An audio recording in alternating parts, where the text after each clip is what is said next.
So, would God be a schizophrenic?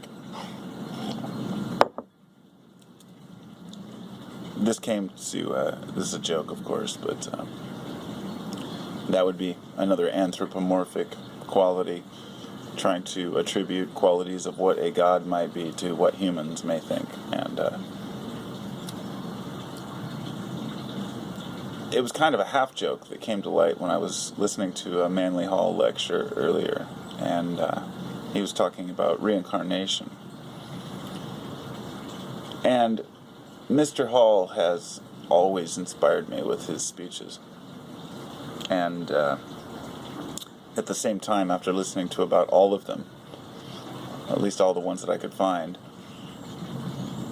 there's a recurring theme of reincarnation being a prevalent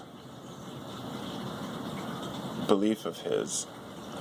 And his answer to basically why does he believe this, in a nutshell, is because it makes the most sense. And the way he puts it, I mean, I can, after listening to hundreds of hours of his lectures, I can only, I can't really put his demeanor into, a segment where I can explain it, but it's the sense of he's given up on trying to explain or prove it, in the sense that so many people have. What I meant by God is schizophrenic is the idea of reincarnation assumes that we're constantly growing through multiple lives.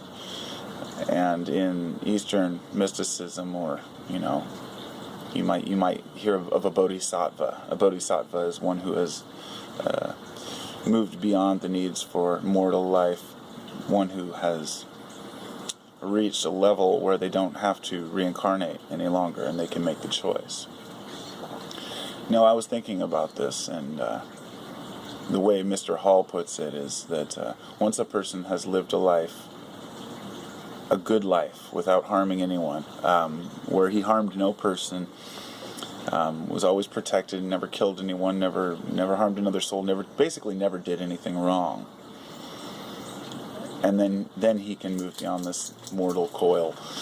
And I thought to myself, is there a man alive who can say that he's never made a mistake, or never done something that he would consider wrong? I don't know if that's possible, or if that would even be considered human.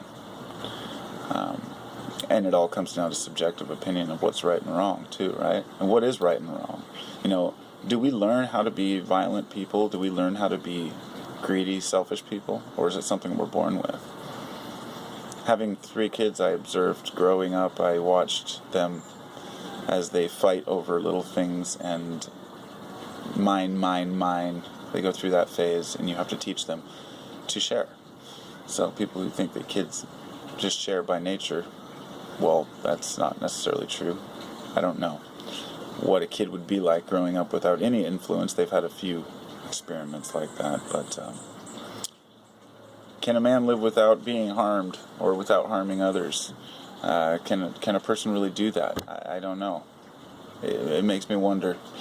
And God being a schizo means, why would this one mind separate into so many different minds to experience so many different people? And if we were all rooted from the same spirit, where were you when the universe began, if that makes sense? Or where was your, are you stemming from a greater mind into many minds and then back merging into this one mind? And if so, what is your person, your ego, who you are? What does that mean?